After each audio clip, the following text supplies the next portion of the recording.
Bonjour à toutes et à tous, bienvenue à ce nouveau webinaire organisé par Esalini. Nous sommes très heureux de vous retrouver aujourd'hui autour d'un sujet particulièrement stratégique. Donc, c'est le marché africain, tendances, usages et opportunités, avec un focus sur le marketing, le retail, les nouvelles habitudes de consommation. Alors, nous avons le plaisir d'accueillir el Hedi Mohamed Hama, alumni ESA, et aujourd'hui qui est directeur marketing de Henkel Algérie. Fort de plus de 18 années d'expérience en Algérie à l'international et distingué parmi les Africa CMO. Excellent webinaire à tous. El Hedi, la parole est à toi. Super, merci Dima déjà pour l'invitation. Très très heureux et honoré d'être parmi vous aujourd'hui.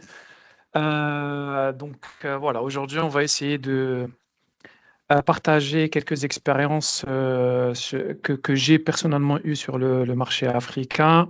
Bien sûr, c'est un webinaire qui est moi, I feel home, Faiza. Donc je veux bien que ça soit quelque chose qui soit assez interactif. Donc s'il vous plaît, si vous avez des questions, des commentaires, que ça soit interactif, qu'on puisse échanger tous ensemble sur ce sujet ô combien passionnant, mais aussi très deep. Donc voilà, feel free to ask whenever vous avez besoin de poser des questions. Donc voilà, encore une fois, très content d'être parmi vous et je te laisse guider un petit peu la discussion à Nejla et le déroulé de cette présentation. Avant de rentrer dans le vif du sujet et de notre sujet du jour qui est l'Afrique, juste pour parler un petit peu de ce qui nous lie tous ensemble, les alumni de l'ESA, cette école fondatrice, cette école qui a été, du moins pour moi et je pense que pour beaucoup de personnes, un game changer dans nos vies, que ce soit professionnel, personnel. Pour moi, l'ESA, c'était vraiment un avant-après. Donc, ça a complètement conditionné mon nouveau moi à partir du moment où je suis rentré dans cette école, où j'ai vécu ce qu'il y avait à vivre dans cette école-là. Euh, je vois le chiffre promo 3 et je vois déjà qu'il y a des promos de 20, 21, 22, 23, que de chemin parcouru. Bien sûr, ça ne nous rajeunit pas avec, avec des gens des premières promos, mais c'est aussi pour moi une satisfaction de voir toute la legacy de cette école, tout le chemin parcouru, autant d'années, autant de profils, autant de professionnels, etc. Je dis que c'était une école fondatrice parce que voilà, je suis rentré à l'ESA personnellement. La promo 3, c'était, si je ne me trompe pas, 2007, 2008, 2009, dans ces années-là. J'étais déjà en poste je travaillais dans une banque multinationale voilà, en époque du boom du crédit à la consommation. Pour les plus jeunes, je pense pas que vous vous souvenez de ça. Mais il y avait une époque dans la fin des années 2010 où il y a vraiment un boom du crédit à la consommation. J'étais en poste à cette époque-là. Et par hasard, j'ai eu une discussion avec des amis de cette opportunité d'une nouvelle école qui alliait un petit peu l'expertise de l'international, mais juste ici en Algérie. Donc c'était important pour moi. Donc pour moi, c'était vraiment une opportunité à saisir. Surtout qu'elle offrait ce double diplôme qui était de Sésame à cette époque-là, un diplôme qui est reconnu en Algérie et aussi un diplôme international sans pour autant se déplacer et tout ce qui, on va dire, tous les aléas de ce déplacement-là, personnel, etc. Une opportunité. Et ce qui m'avait à cette époque-là aussi attiré, que c'était pas une époque mercantile. Maintenant, c'était pas une école qui, voilà, vous payez et vous rentrez. C'était pas du tout ça. C'était une école, et c'est toujours une école qui fait un profiling de ses étudiants, et c'était vraiment ce qui m'avait attiré. Donc, pour moi, c'était vraiment l'occasion de improve, comme on dit en anglais, et d'avoir un diplôme qui était reconnu, de se construire, même si j'étais en poste. Donc, j'avais pris la décision de mettre ça en parenthèse et d'intégrer l'école. J'avais passé les entretiens et ça s'est super bien passé. J'ai intégré une promo exceptionnelle où, en termes déjà personnels, des rencontres qui ont compté, qui comptent toujours pour moi. Donc, c'est des amis, c'est des personnes chères à mes yeux, mais aussi en matière professionnelle, j'ai appris beaucoup, beaucoup, beaucoup de choses. On a eu la chance d'avoir des profs de renommée internationale qui venaient en Algérie pour donner des cours à des étudiants qui le faisaient non pour, encore une fois, un but qui était mercantile, c'était vraiment pour avoir un partage, etc. De l'apprentissage qui était deep. Euh, je vais C'était aussi une façon de faire qui était différente pour moi parce que je venais bien sûr, de l'université algérienne, donc une école qui nous préparait déjà à être sous pression et aussi à délivrer vraiment à rise the bar, comme on dit. Donc délivrer vraiment quelque chose qui était qualitatif. Une fois sorti de l'école, on avait un bagage et un background qui était assez fort, qui nous a permis à trouver, du moins que ce soit moi ou tout, presque 100% des gens de ma promo, on a réussi à être en poste très très rapidement. Moi, j'ai eu aussi la chance d'avoir un parrainage. Donc, j'ai pu avoir un parrainage d'une entreprise algérienne qui a parié sur des étudiants de l'ESA, qui a financé une partie de mes études. Et c'était aussi quelque chose pour moi qui était très important. Ça montre à quel point cette école-là a une equity, a un label qui permet vraiment aux entreprises de faire confiance, d'avoir une confiance à 100% dans cette école. Et je peux aussi dire, actuellement, je suis en poste. Quand je vois autour de moi, que ce soit dans mes équipes, j'ai des personnes qui sont de l'ESA, que ce soit fraîchement diplômées ou aussi qui ont fait de différentes promos beaucoup plus tard que moi. Donc, ça prouve que cette école euh, même à travers les années, on délivre de façon consistante une qualité d'enseignement qui permet aux entreprises algériennes qui sont en poste d'avoir vraiment des personnes qui ont une base pour pouvoir évoluer au sein de ces entreprises-là. Donc voilà, donc c'était mon expérience à l'ESA qui était, encore une fois, pour moi, c'est un avant et un après l'ESA, bien sûr. Donc voilà, si vous avez des questions ou des remarques, bien sûr, je vous parle d'une autre époque, la promo 3. Donc je ne sais plus comment ça se passe dans les promos beaucoup plus avancés, mais je suis convaincu qu'on reste sur le même standard d'enseignement et de qualité. Alors, juste après les A, donc comme j'ai expliqué, après les A, j'ai été en poste dans une entreprise locale. Donc, j'ai commencé à travailler en alternance. Donc, ma deuxième année d'ESA était une année où je faisais des études, mais en même temps, j'étais en poste 2 jours en semaine. Ça m'a appris vraiment à re-rentrer dans le monde du travail. On va dire, la seule différence ou par rapport à ce que j'attendais du monde du travail à cette époque-là, après l'ESA, c'est que j'étais en poste dans un poste de marketing B2B. Donc, pour les gens qui ont fait du marketing et qui ont fait des études de marketing, vous imaginez toujours, enfin, les études de cas qui se font, etc., se font généralement sur des grandes marques, des marques internationales, des campagnes clinquantes. Mais juste après, j'étais dans ce qu'on appelle du B2B et j'étais dans une très très bonne entreprise d'ailleurs, mais qui faisait plus un travail une forme de marketing qui était extrêmement directe et qui tournait. C'était pas des produits de FMCG, c'était plus des produits de tools, de matières, de tools, etc. Donc, ce n'était pas très attractif quand vous sortez de la fac ou de l'université ou d'une école de commerce, mais qui reste quand même une façon aussi de me découvrir à moi. Donc, c'était aussi un challenge pour moi de voir, voilà, ce n'était pas forcément ce que j'expectais en sortant de l'école, mais toujours est-il que j'ai acquis une certaine versatilité, une certaine ouverture à quelque chose qui était nouveau et aussi une habilité à apprendre de nouvelles choses. Donc, j'ai travaillé pendant 5 ans à Caterpillar chez BA. Après cela, j'ai eu la chance d'intégrer Henkel Algérie en 2012, où j'ai bifurqué et j'ai switché au monde du consumer marketing, du B2C, qui était complètement différent de ce que je faisais avant. Donc, j'ai dû vraiment réapprendre encore une fois à changer de point de vue, me remettre encore une fois dans une zone qui n'était pas forcément la zone où j'avais acquis de l'expertise. C'était difficile, mais c'était très formateur aux premières années.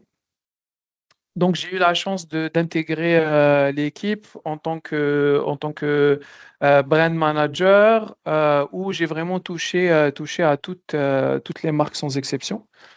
Des marques qui sont très connues ici en Algérie, qui ont une market share qui est élevée, qui sont leaders du marché. Après, donc j'ai pu gravir les échelons jusqu'à avoir la première opportunité d'expatriation dans les années 2016-2017. Ma première expatriation était en Iran.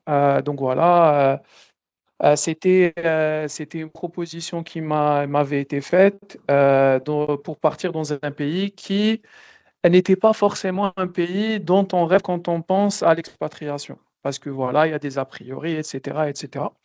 Mais pour moi, que ce soit pour moi ou parce que c'est une décision familiale, à cette époque-là, j'étais aussi marié. Donc, j'ai eu aussi le support de ma femme en prenant cette décision-là et en disant, c'est un challenge qu'on va prendre. De toute façon, en Algérie, les Algériens, à cette époque-là, n'avaient pas trop d'opportunités d'expatriation. Donc, il fallait vraiment réfléchir quand vous avez une opportunité, il y a toujours euh, des éléments à considérer, mais il y a toujours un bénéfice qui vient de chaque expérience. Donc, on est vraiment parti dans l'idée de découvrir et de prendre ce qu'il y a à apprendre et let's learn and see what will happen. Donc, on est parti là-bas et c'était pour nous, du moins, alors, côté professionnel ou côté personnel, là, je pense la plus belle expérience de ma vie, de notre vie, parce c'est un marché qui était extraordinaire en termes de, donc, professionnellement, côté marketing, j'ai extrêmement appris dans ce marché-là, qui ressemble beaucoup à l'Algérie, mais qui est en même temps très différent. Et du côté aussi personnel, donc on a retrouvé ce qu'on expectait un petit peu, ce qu'on pensait de ces types de marchés-là. Donc les a priori, la désinformation des médias sur la réalité du terrain, etc. Donc c'était vraiment une expérience formidable. On a passé du temps là-bas. J'ai passé du temps là-bas en manageant aussi. J'ai eu la chance de travailler sur des marques qui étaient aussi très puissantes là-bas et d'avoir une certaine expertise. Donc ça s'est très bien passé. Après cela, ma compagnie m'a aussi fait confiance et m'a proposé d'avoir un rôle en tant que régional Regional Marketing Manager où je devais m'occuper de la région Middle East Africa.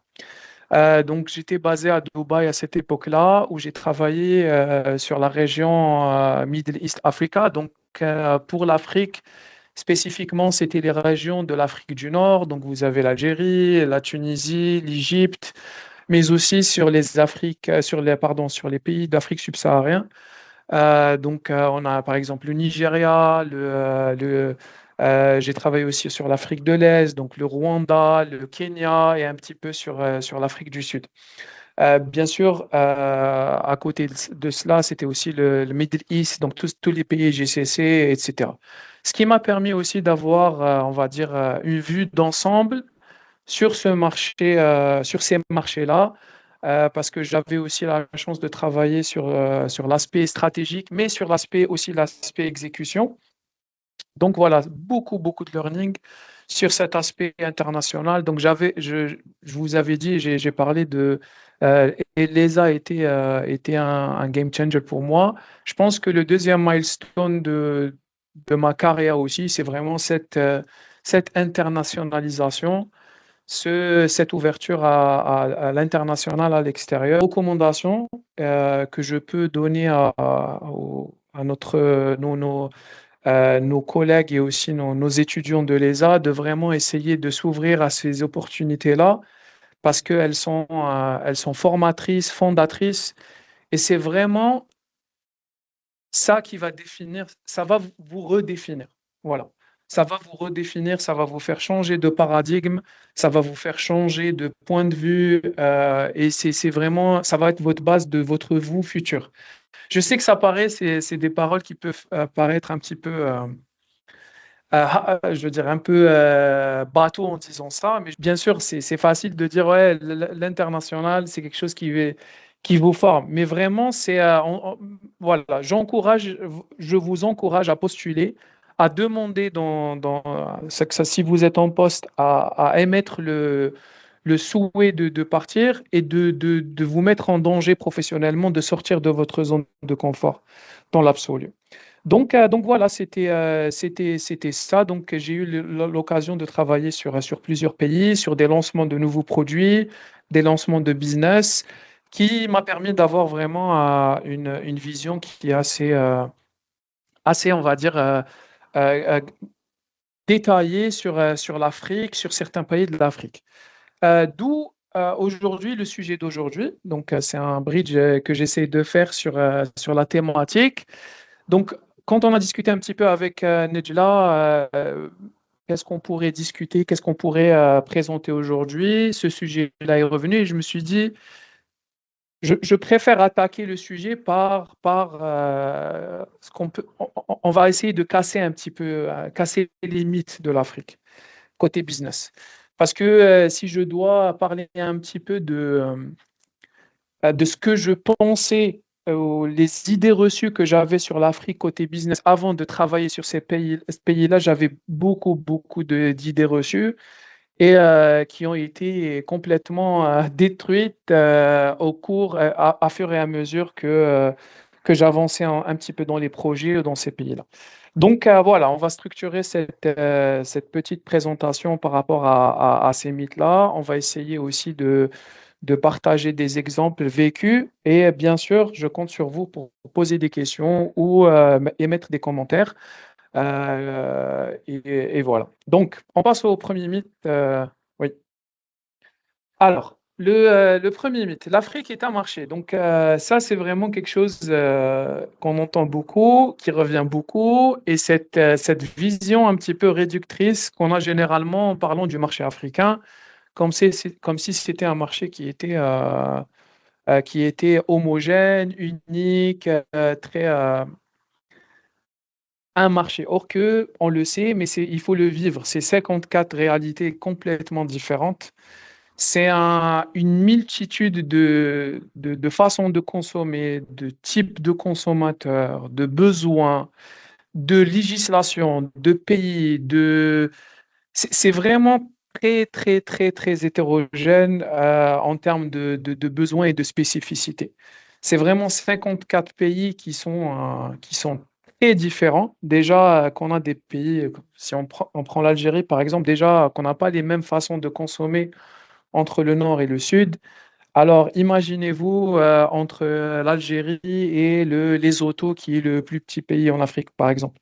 Donc ça, c'est la première chose. Si on veut vraiment euh, euh, profiter des opportunités que représentent ces pays africains, il faut déjà les traiter comme des entités qui sont à part et qui sont séparées. Euh, les consommateurs sont vraiment différents. Mais je vais commencer par partager un petit peu d'expérience. Il y a quelques années, on avait lancé au Nigeria un gel pour cheveux d'une marque allemande qui est internationale. C'était vraiment le lancement en grande pompe. On avait un business case qui était avec tant de millions d'euros, etc. On a vu que ça commençait à marcher extrêmement bien, alors que dans un autre pays, ça ne donnait pas les résultats escomptés.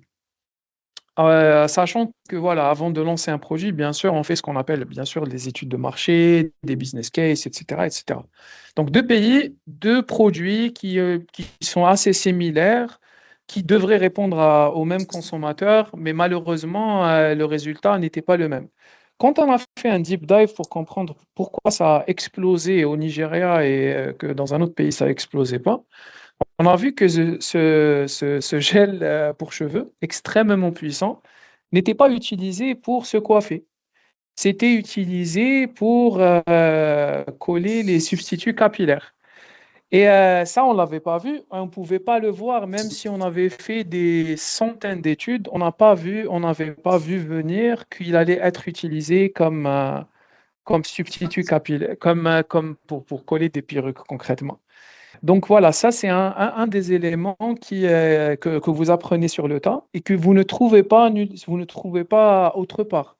Or qu'au Kenya, on n'avait pas ce phénomène-là, donc le produit n'avait pas forcément décollé, mais ils n'avaient pas cette tendance-là qui faisait qu'on utilisait des gels pour se coiffer, pour au contraire coller les perruques. On a aussi d'autres produits. Par exemple, on a essayé de lancer des eaux de Javel dans des pays parce qu'on pensait que c'était très, très cheap. Dans des pays lusophones, on parle portugais. On a vu aussi que le consommateur là-bas, l'eau de Javel n'était pas pour eux un produit qu'ils utilisaient pour désinfecter. Ils utilisaient de l'alcool chirurgical. Pour eux, leur eau de Javel, c'était l'alcool. Et vous avez dans un pays frontalier autre chose, donc qui utilise vraiment de l'eau de Javel ou du peroxyde, etc. Donc, ouais, j'ai plein d'exemples comme ça qui peuvent émerger. Donc, et ça prouve que vraiment la spécificité de chaque pays est différente. Vous avez dans un des cadrans que je mets fois 20. Imaginez que la moyenne du pouvoir d'achat dans un pays, dans un des pays qui sont on va dire les plus pauvres d'Afrique, comme le Niger ou le Lesotho, c'est quand vous comparez ça avec des pays qui sont les plus élevés en termes de pouvoir d'achat, donc l'Afrique du Sud, l'Algérie, l'Égypte, il y a une différence de 20 fois. Donc c'est 20 fois le pouvoir d'achat moyen, qui veut dire que le produit que vous avez dans ce pays peut marcher. Et dans un autre pays, il peut ne pas, tout simplement ne pas marcher. Donc, ça revoit un petit peu à cette vision de dire le marché africain. Le marché africain, c'est pas vrai. C'est le marché africain un petit peu en trompe-l'œil, mais à la vérité, c'est plusieurs opportunités et tout dépendra après de la marque ou de l'entreprise.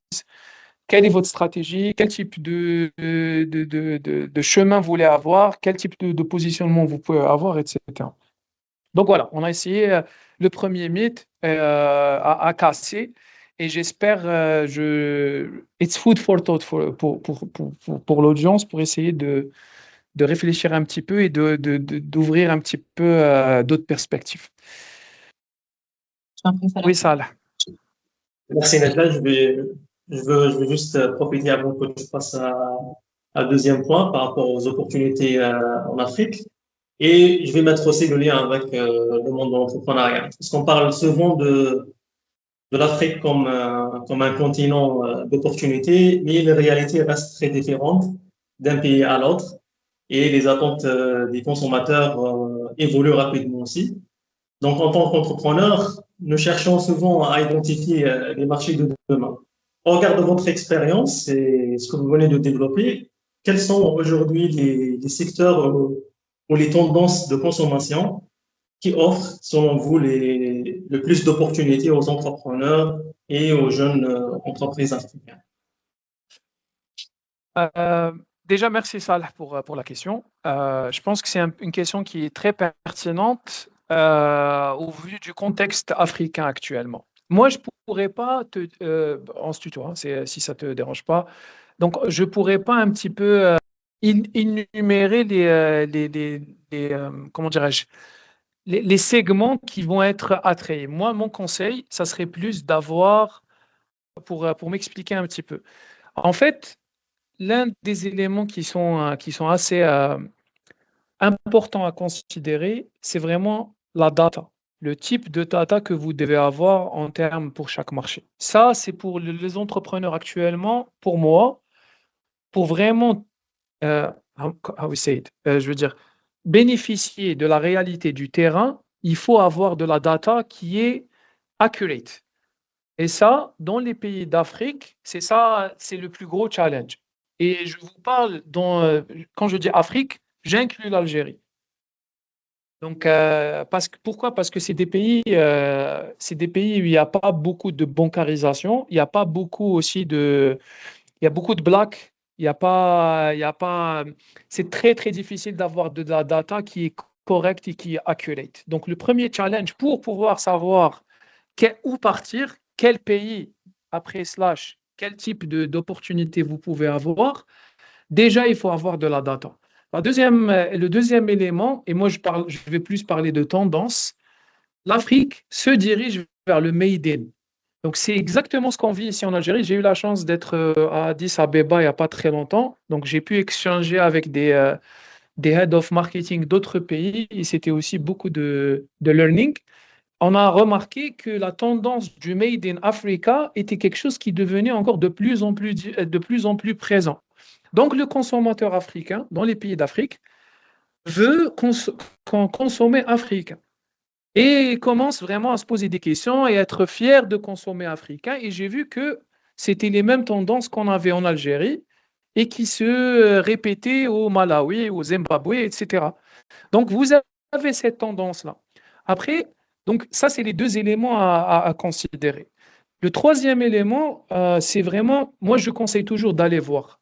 Parce que d'aller voir, et ça peut être, par exemple, tout ce qui est foire, etc., c'est très important de partir, c'est très important d'avoir un réseau là-bas et de comprendre un petit peu comment ça se... On peut pas, je pense que c'est très compliqué de décider de partir, de faire une stratégie des bureaux, que ce soit d'Alger ou d'Allemagne. Voilà. Il faut partir, il faut voir parce qu'on apprend beaucoup de choses sur le temps. Donc, trois, on va dire, conseils que je donnerai et qui sont basés sur mon expérience personnelle. Après, Merci. En parlant de secteur, vous avez le secteur, tous les secteurs sont porteurs, to be honest.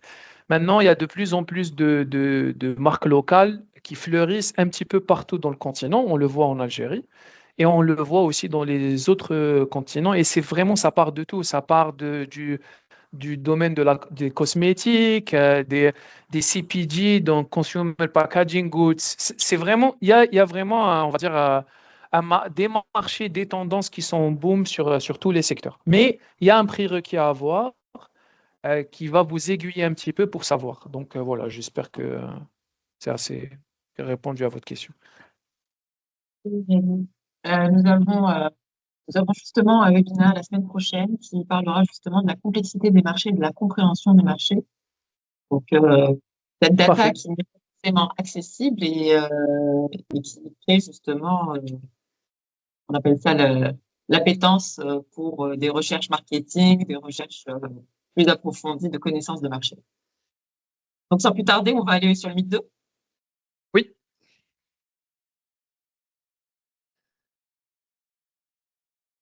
Alors, le deuxième point que nous aussi, enfin moi aussi je considérais, c'est qu'on voit l'Afrique en termes démographiques. On essaie de lier la croissance démographique africaine, qui est la plus élevée mondialement, avec la croissance.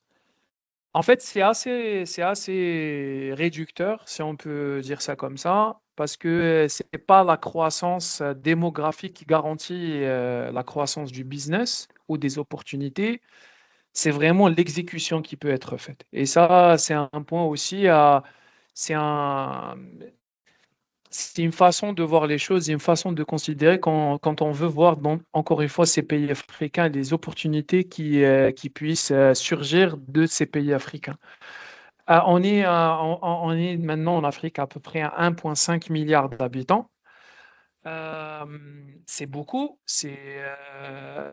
et bien sûr que ça va encore continuer comme ça. Mais quand on essaie de deep dive un petit peu sur ces chiffres-là, on voit que sur 1,5 milliard d'habitants, déjà, il faut voir combien de millions sont solvables, donc qui ont un certain pouvoir d'achat, qui vivent au-dessus du seuil de pauvreté. Et ça, c'est à considérer quand on essaie de faire un business plan ou un go-to-market dans ces pays-là ou dans ce continent en général. Le deuxième point qu'on considère, on atteint maintenant à peu près 45% d'urbanisation, qui est un chiffre qui est très, très correct. Mais de l'autre côté, l'urbanisation sans pouvoir d'achat ne veut pas dire grand-chose. Donc, il faut vraiment essayer de partir un petit peu plus en détail sur cet aspect de croissance démographique et essayer de corréler, de linker ça par rapport à d'autres phénomènes qui peuvent être résultants de la croissance démographique, mais pas que. Donc, encore une fois, le taux d'urbanisation, l'augmentation du pouvoir d'achat ou la stabilisation du pouvoir d'achat, aussi la pénétration d'Internet. On a maintenant une moyenne de 40% de pénétration en Internet, mais la façon d'utiliser Internet dans les pays africains en termes de commerce, bien sûr, et d'achat, n'est pas le même que vous allez avoir en Europe. Ce n'est pas la même expérience. Donc, c'est vraiment comment accompagner cette pénétration qui est aussi grandissante et essayer de la matérialiser sur le terrain. Encore une fois, le maître mot ici, mais c'est pas à la fin, c'est pas qu'en Afrique. La croissance ne vient pas de la démographie, elle vient de la façon d'exécuter notre stratégie. C'est du terrain, de comment on exécute vraiment et comment on essaie de répondre, que ce soit aux besoins des entreprises ou aux besoins de ce marché-là, de faire en sorte que les bases qu'on apprend à l'école, parce qu'à la fin, quand on parle, je ne sais pas, nous on avait appris les 4P, les 6P, c'est vraiment qu'ils sont adaptés au marché de mettre si vous n'avez pas de distribution, par exemple, même si c'est un marché de 5 milliards d'habitants, vous n'allez pas pouvoir vendre votre produit. Et ça, voilà, ça nous renvoie un petit peu au banc de l'ESA, au banc de l'école. C'est encore une fois basics. Donc, basics, execution, exécuter les basiques du marketing, du commerce, pour pouvoir vraiment essayer de bénéficier de cette croissance-là.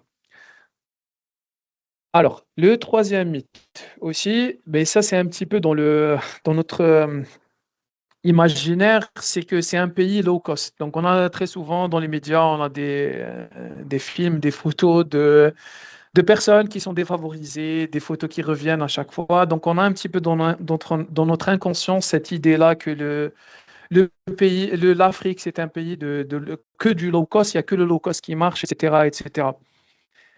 C'est vrai, mais pas que en fait. Le souci ou le challenge avec ce paradigme-là, c'est qu'il ne prend pas en considération les opportunités qui peuvent être sur les segments premium. Et je vais prendre par exemple le Nigeria comme un pays, comme un exemple, parce que c'est le plus grand pays d'Afrique en termes de population. Le Nigeria est un pays qui tourne autour de 230 à 235 millions d'habitants, qui est énorme, mais qui a une forte population déjà qui vit en dessous du seuil de pauvreté. Maintenant, ces personnes-là qui ont un pouvoir d'achat qui est limité, c'est aussi une façon ils ont aussi des besoins, il y a une façon de couvrir un besoin. Mais de l'autre côté, le Nigeria, si on considère par exemple la catégorie A et A+, qui est généralement la catégorie qui a les moyens d'acheter de la valeur, qui a des moyens d'acheter des produits qui sont de qualité, des produits qui sont positionnés comme premium. Si on parle de 10%, de 5 à 10% de 230 millions d'habitants, ça vous fait à peu près 20 millions de personnes qui sont dans la catégorie A+. Et ça, c'est énorme. Ça, c'est énorme pour un marché. Donc, ça constitue une opportunité extraordinaire. Si vous prenez la France, ils sont à 60, 70 millions d'habitants. La catégorie A, elle ne va pas dépasser les 10, 12%. C'est 7 millions d'habitants seulement. Donc, ça, c'est des opportunités cachées qu'on peut considérer. Le total africain, il va tourner d'ici 2030, il va tourner autour de 50 millions de personnes qui sont très aisées en langage un peu plus, on va dire, direct, qui veut dire qu'en termes d'offres pour des entreprises ou pour des entrepreneurs, c'est une offre qui peut être dirigée, qui peut être structurée, etc. Encore une fois, la spécificité des marchés africains, bien sûr, est très différente d'un pays à un autre. Mais par exemple, si vous parlez d'un pays encore comme le Nigeria, c'est un pays qui est en termes de distribution qui est encore très très loin. Le réseau de distribution au Nigeria, le retail est encore c'est nano, on parle de même pas 2% du total business qui est fait à travers la grande distribution.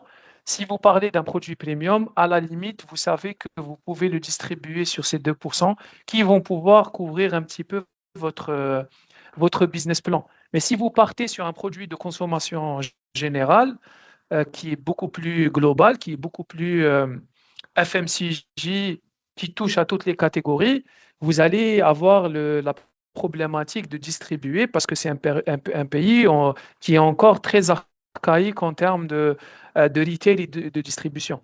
Donc voilà, c'est vraiment une façon de voir l'opportunité et, et que ce n'est pas seulement un pays de low cost. C'est un pays où le positionnement premium peut être considéré, doit être considéré et qui, en termes de valeur, vaut aussi une value share qui est très, très importante. On passe au quatrième mythe. Le modèle du retail moderne va remplacer le traditionnel dans pas très longtemps. Donc ça, c'est aussi une idée reçue qu'il va falloir déconstruire parce que la spécification du continent n'est pas fait que le modern trade aura des difficultés à être partout et en ratio qui est assez élevé. Si on prend juste l'Algérie, qui est un des pays les plus évolués du continent, le modern trade, quand je dis modern trade, je parle vraiment des retailers, euh, du modern trade, donc tout ce qui est hypermarché, supermarché, etc. Ça ne dépasse pas les 3% du total business actuellement dans le CPG. Alors, imaginez dans des pays qui sont encore moins lotis que nous. Donc ça, c'est une situation qu'il va falloir considérer, qu'il faut considérer dans votre recherche euh, ou vos business plans. Mais ce challenge, je dirais spécificité. Voilà, on va être spécificité de l'Afrique. C'est une spécificité. Une fois que vous l'avez digérée et on va dire, considéré, ça peut devenir un avantage concurrentiel pour les marques, les sociétés qui vont s'adapter en partant sur les futurs des retail hybrides. Parce qu'on va toujours avoir les deux qui vont coexister, qui vont continuer dans le futur. Bien sûr, on peut pas, je parle pas de dans 30 ans, de 20 ans, mais dans les 5, 10 prochaines années, ça sera un marché ça sera une distribution qui va être assez hybride où vous allez avoir du traditional trade et du modern trade qui vont croître de la même façon. Le marché sera aux entreprises, aux entrepreneurs qui vont savoir s'adapter à cette réalité du terrain. En considérant bien sûr Internet, la pénétration d'Internet et aussi la façon dont on fait le commerce maintenant en Afrique.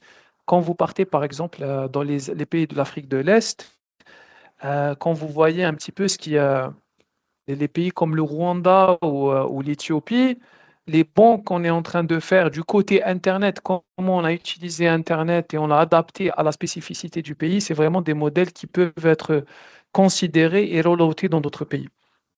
Donc voilà. Je te laisse d'abord te présenter. Farid?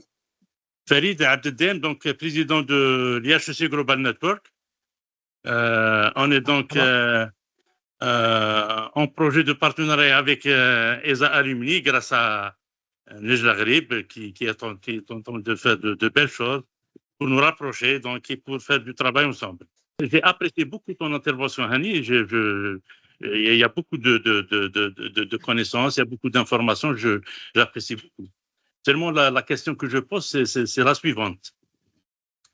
Comment répondre à la problématique de la logistique? Parce que supply chain pour l'Afrique, c'est vraiment un vrai casse-tête du point de vue réglementation, du point de vue transport, du point de vue rapatriement de fonds, du point de vue toute cette panoplie de problèmes.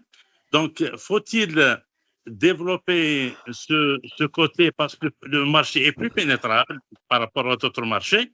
Par contre, nous avons des marchés qui sont difficilement pénétrables, mais dont la logistique est favorable. Voilà la problématique que je pose et je vous laisserai le soin de nous éclairer sur ce point. Merci. Merci beaucoup, Khaled, enchanté. Merci pour la question. C'est une question d'actualité, effectivement. Je pense que vous avez touché un point qui est primordial, c'est le supply chain, la distribution. Après, encore une fois, tout dépendra déjà du pays, parce qu'il y a des pays qui sont beaucoup plus évolués que d'autres pays. Et des spécificités de ces pays-là, que ce soit en termes de législation ou en termes d'opportunités. Moi, ce que je pourrais conseiller, ou on va dire, tout dépendra de la patience, donc le temps que vous avez, et deux, les moyens que vous allez mettre en place. Les moyens, bien sûr, financiers et humains. Parce que il y a des pays où vous avez le supply chain est encore à l'état embryonnaire et qui va avoir besoin d'un, comment dirais-je, un chef de file ou un chef de groupe qui va mettre les moyens nécessaires pour développer cet aspect-là, mais qui va en contrepartie gagner le marché, mais qui va aussi, l'autre aspect de la problématique, qui va devoir investir. Donc c'est ça en fait, la question que vous devez, qu'on doit se poser si on doit partir sur ce point-là. Une fois qu'on a le pays cible qui va répondre à un besoin, on a la législation qui est en place qui va nous protéger un petit peu à un minimum. Après, on va se dire, OK, est-ce que j'ai le temps et j'ai le fonds nécessaire pour construire quelque chose? Moi, ce que je peux vous dire, c'est que ce que j'ai vu, c'est que les compagnies qui osent ou les personnes qui osent dans ce continent, donc oser, qui ont les moyens nécessaires humains et financiers, donc financiers surtout, mais aussi humains, ce sont les entités qui vont gagner le marché. Beaucoup de personnes n'y vont pas parce qu'ils n'ont pas déjà, comment dirais-je, qui n'osent pas le faire, ou qui n'y vont pas parce qu'ils n'ont pas le fonds nécessaire ou le temps nécessaire. Donc, vous avez en fait une équation, une tripartite, une équation que vous devez considérer à chaque fois pour savoir si... donc, la question qui est... Donc, pour répondre, je dirais, c'est vous qui avez la réponse en fait. Qu'est-ce que vous avez maintenant à faire dans votre toolkit pour partir ou pour intégrer ce pays-là? Est-ce que vous avez déjà, est-ce que votre pays, le pays ou le cluster que vous décidez d'attaquer, est-ce que déjà vous avez une législation qui est adéquate, qui peut vous protéger, que vous allez avoir un peu de facilitation, etc. Deux, est-ce que vous avez les moyens nécessaires pour to win? Parce qu'en étant pragmatique, si on n'a pas le temps, on ne va pas pouvoir. Ça va prendre du temps. Pour les pays qui sont embryonnaires, ça va prendre du temps. On ne peut pas gagner en une année. Il faut avoir les moyens de sa politique. Donc, vous avez le temps, vous avez les fonds nécessaires. Mais si vous avez cette équation-là, ces tripartites, moi, je peux vous dire que c'est des opportunités à saisir. Encore une fois, vous avez d'autres pays où, par exemple, si vous partez en Afrique du Sud, c'est beaucoup plus structuré. Donc oui, c'est beaucoup plus facile, mais la concurrence est beaucoup plus rude. C'est normal. Donc c'est comme ça. Donc la réponse, vraiment, ça va... Moi, je pense que tout dépendra de votre boîte à outils, si on peut appeler ça comme ça. C'est bon. Brahim, à vous. Bonjour tout le monde. Je vais vous dire, Bonjour. je réagis de mon lieu de vacances parce que simplement j'étais séduit par votre initiative de parler des marchés africains. Bravo ESA Alumni et bravo à Mohamed El Hadi Merci. qui nous expose la bonne expérience et c'est tant mieux. Je dirige le cabinet IMAR, je suis fondateur. Cabinet IMAR qui est dans le market research en Algérie, mais aussi et surtout en Afrique. J'interviens en Afrique depuis 1999. Nous connaissons pas mal. Je trouve que tout ce que Mohamed El Hadi a dit est vrai et documenté, effectivement. Moi, personnellement, je n'ai pas de questions précises à poser à Mohamed El Hadi, mais si vous permettez, j'ai juste un petit commentaire façon d'apporter un peu ma pierre à l'édifice. Effectivement, les marchés africains, tant mieux que l'Algérie commence à y regarder de plus près, parce qu'on a longtemps tourné le dos à l'Afrique. C'est la profondeur stratégique de l'Algérie. Qu'on le veuille ou pas, l'avenir est là.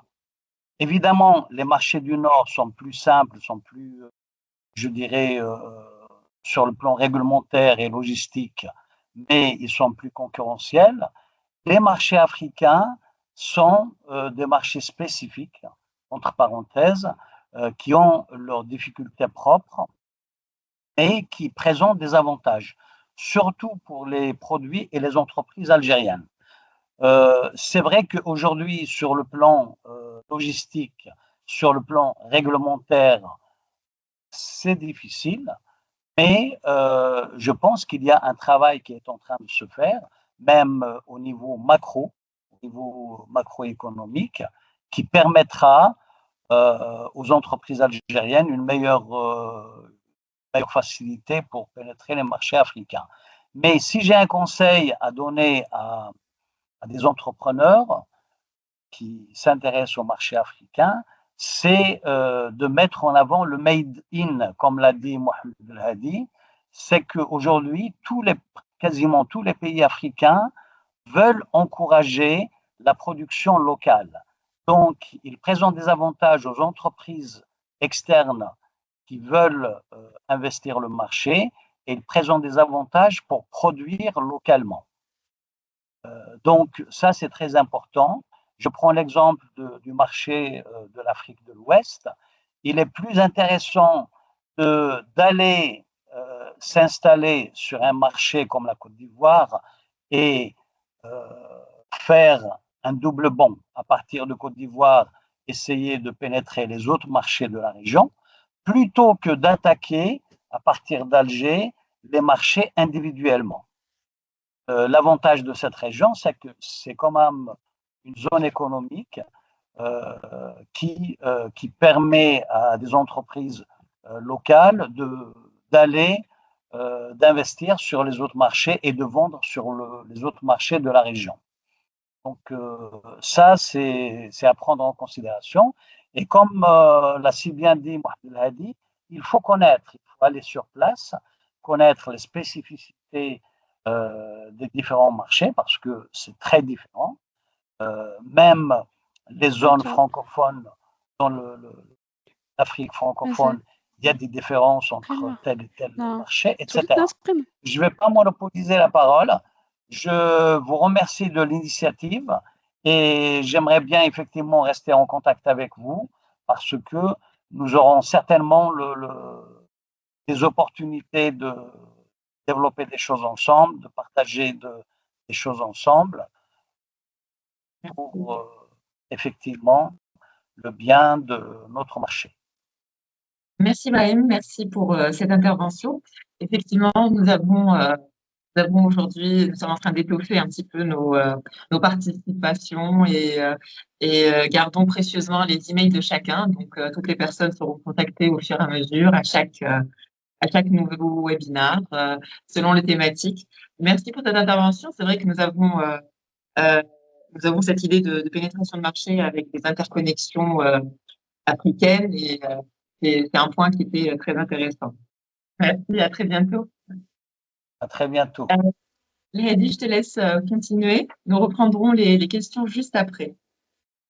Alors, on part merci merci pour l'intervention de Brahim, 100% aligné sur ce qu'il dit et aussi pour Imar et le market research en général, c'est vraiment un des challenges que les opérateurs vont avoir ou ont actuellement pour essayer d'avoir vraiment de la data et de la collecte data dans ces pays-là. Donc, super. Donc, on part sur le 5e qui est, oui, l'Afrique est en retard sur le digital. Ça aussi, c'est une idée reçue qu'il faut déconstruire parce que bien sûr que c'est pas réel. La croissance et la croissance de la pénétration du digital en Afrique est à strong double digit chaque année. Et en plus de ça, en fait, l'Afrique en général a développé ses propres modèles digitaux. Vous avez un exemple qui est très intéressant et qu'on le vit aussi, nous, en Algérie, qui est le WhatsApp ou le Messenger actuellement. Beaucoup de ventes et beaucoup de business se fait maintenant à travers des messageries qui à la base n'ont pas été réfléchies et construites pour ça.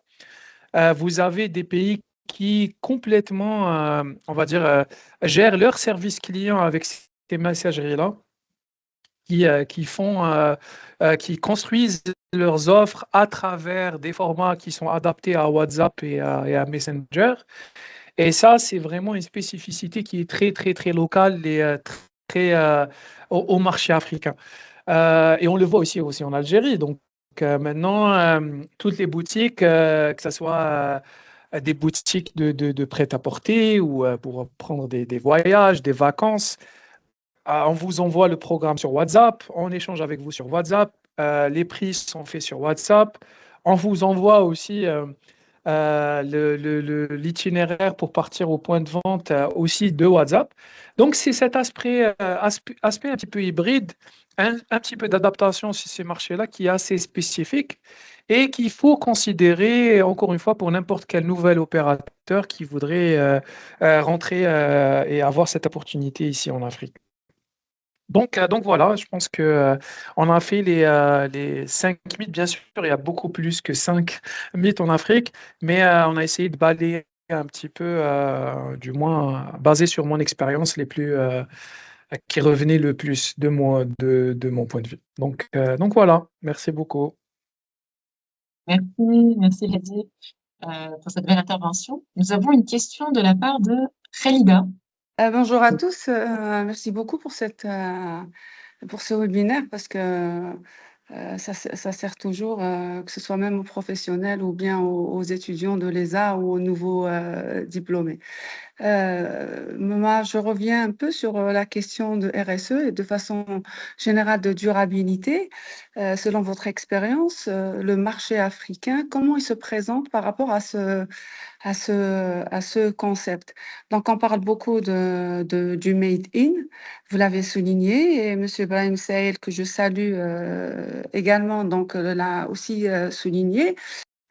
Donc, je vous parle de ça parce que j'ai lancé il y a 3 ans, donc là c'est la 4e année, le Africa Global Impact Summit. Donc, c'est un sommet africain qui parle de RSE, développement durable, avec toutes les thématiques liées au concept. Mais réellement, en Afrique, quelle est la réalité sur le terrain? Parce que si on parle excusez-moi, si on parle du made in, c'est le développement local, c'est une partie intégrée dans la RSE, dans ce qui est ODD aussi. Effectivement. Merci pour la question ou le commentaire. Donc, basé sur... Alors, comme vous l'avez dit, le sustainability overall, donc le développement durable, il y a beaucoup d'éléments qui sont sous cette bannière-là. Tout dépendra un petit peu. Si on parle par exemple du recyclage, de tout ce qui est recyclage, d'éléments recyclés, est-ce que le consommateur actuellement considère cet élément-là comme un élément qui va impacter sa décision d'achat? Non, ce n'est pas encore le cas. On va dire, pour l'instant, c'est une certaine catégorie qui est très, très niche, mais qui ne constitue pas actuellement, pas encore, du moins, un élément qui va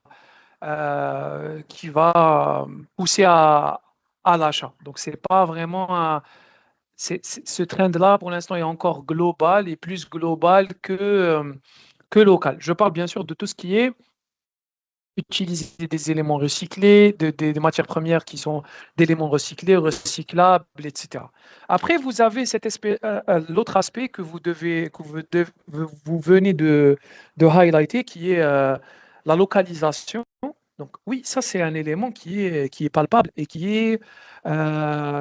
qu'on voit dans tous les pays d'Afrique. Après, il y a des pays qui sont beaucoup plus avancés que d'autres, dû à la législation et dû à la stratégie du pays lui-même.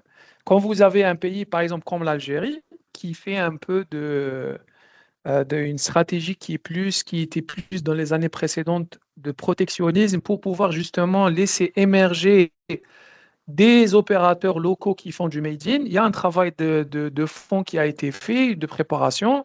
Et Inch'Allah, on va commencer à accueillir les bénéfices de ces décisions-là qu'on voit maintenant sur les étalages et tout. Il y a d'autres pays qui viennent juste de prendre ce virage-là et qui donnent beaucoup plus de facilité aux pays, à des législations qui facilitent la production locale. Ce que je peux vous dire aussi, et ça c'est basé sur mon expérience, j'avais eu l'occasion de discuter avec la personne responsable du développement économique de l'Union africaine à Addis Abeba, au siège des nations de l'UA, donc l'Union africaine, et on avait échangé et elle m'avait expliqué que donc, l'Union africaine elle-même est en train de travailler sur un label qui est Made in Africa, donc qui est localisé ce label-là, justement pour pouvoir avoir cet effet sur les autres pays. Donc l'action est en marche, le mouvement est en marche. Cependant, encore une fois, comme ce n'est pas un seul pays, un seul continent, c'est plusieurs réalités différentes. Vous avez des pays qui sont leaders, vous avez des pays qui sont suiveurs et vous avez des pays qui viennent juste d'actionner, de prendre ce virage-là. Pour préciser, nous avons temps que pour une seule question. Donc, je te laisse choisir la bonne question. Ok. Donc, la question la plus, ok.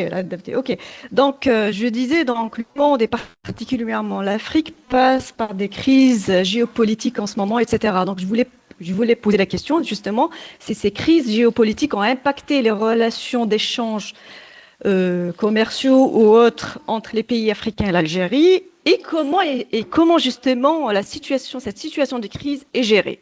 Voilà, merci. Merci pour cette question, Amina. Bon, ça conditionne, bien sûr que ça conditionne. Ça conditionne, il y a une adaptation, il y a des coûts qui sont... Alors, les conflits en Afrique, des conflits politiques ont un impact direct sur la façon de faire du business et à terme, on a un impact sur le consommateur. Moi, ce que je peux vous dire, et par expérience, c'est des coûts supplémentaires qui vont être facturés au consommateur final. Voilà. Donc, il y a une adaptation parce que business will go on, mais au final, c'est malheureusement un lose-lose où le consommateur final devra payer les aléas et l'impact de ces éléments-là. D'accord. Lehedi, pouvons-nous abuser de ton temps et de ta gentillesse? Il y a une dernière question qu'on va prendre. Oui, salam alaikum, bonjour tout le monde, Ezaciens et Ezaciennes. Merci Hadi pour cet exposé très très intéressant, très pertinent et très rare aussi parce que le marché africain, c'est pas quelque chose, un sujet qu'on entend tous les jours. Donc, merci encore une fois. J'ai une question très très brève parce que je sais que c'est le moment de déjeuner, mais je pense qu'elle est cruciale aussi pour tout entrepreneur. C'est une question qui rôde dans les têtes toute personne qui serait peut-être tentée par le marché africain, c'est est-ce que le marché africain, c'est plutôt investir sur place ou exporter? Voilà, donc par exemple pour un Algérien qui fait de la production, ou même par exemple pour Henkel, par exemple qui veut par exemple pénétrer quelques pays africains qui sont proches de l'Algérie. Est-ce que ce serait plus intéressant de faire de la production locale sur place avec toutes les contraintes qui viennent avec, ou bien tout simplement produire en Algérie et exporter le produit au niveau de ces pays? Merci beaucoup. Merci pour cette question. Oui, elle est, c'est l'éternel dilemme, en fait. C'est l'éternel dilemme qu'on considère pour l'Afrique. Alors, pour être honnête, tout dépendra encore une fois de qu'est-ce que vous avez en termes de réseau. Pourquoi je dis ça? Si vous voulez faire de l'exportation, vous devez avoir un partenaire local. Le partenaire local, vous devez être sûr que c'est un bon partenaire local. Et ça, vous devez construire un réseau qui va vous amener vers un partenaire local. Donc ça, en fait, parce qu'on parle de stratégie de lancement, de stratégie de pénétration dans un marché, vous devez faire, à mon humble avis, l'étude des pour et des contre des deux aspects. Chaque chose a ses bénéfices et ses, on va dire, ses risques. Donc la moins risquée, c'est l'export. Exporter, c'est clair, parce que vous n'engagez pas, le risque est très limité. Au pire, vous allez perdre votre marchandise, vous allez tomber sur quelqu'un qui fait bien son travail, mais malheureusement, donc un partenaire qui fait bien son travail, mais malheureusement, ça ne va pas marcher pour X raisons. Après, en termes de stratégie long terme, l'exportation n'est pas, à mon avis, un humble avis, n'est pas la solution pour long terme. Moi, je vois toujours les choses de façon hybride. On commence par exporter à condition d'avoir un partenaire qui est local et qui est trustable, surtout. Une fois on voit un petit peu, on fait cette phase test, on va voir les opportunités qui font vers la production locale. Mais dans tous les cas, honnêtement, le maître mot, ça va être partez sur place, passez du temps là-bas. Partez aux foires, il faut aller aux foires. Je sais que ça paraît, je suis old fashion, mais oui, il faut partir, il faut voir les foires et s'imprégner un petit peu du climat d'affaires qu'il y a là-bas. Voilà, ça serait mon conseil. Parfait, merci Hadi, merci pour ta réponse. Saha, merci beaucoup. Merci beaucoup Hadi pour cette intervention particulièrement riche, concrète et éclairante. Nous avions appelé ce webinaire les marchés africains avec un S et c'était pour ce clin d'œil avec tous les mythes que tu nous as déconstruits petit à petit. Nous n'avions pas pour ambition d'expliquer tous les marchés africains en une fois. Au-delà de ton expertise, donc, nous sommes très heureux de mettre en lumière le parcours d'un alumni ESA et que tu aies bien voulu justement créer ce lien de transmission. Merci également à toutes les personnes présentes aujourd'hui pour leur participation, leurs questions et la qualité des échanges. Donc, à travers ce webinaire ESA, nous souhaitons continuer à valoriser le parcours de nos diplômés, valoriser le partage et créer des nouvelles occasions d'apprentissage. Encore un grand merci, Hadi, et excellente journée à tous et à très bientôt.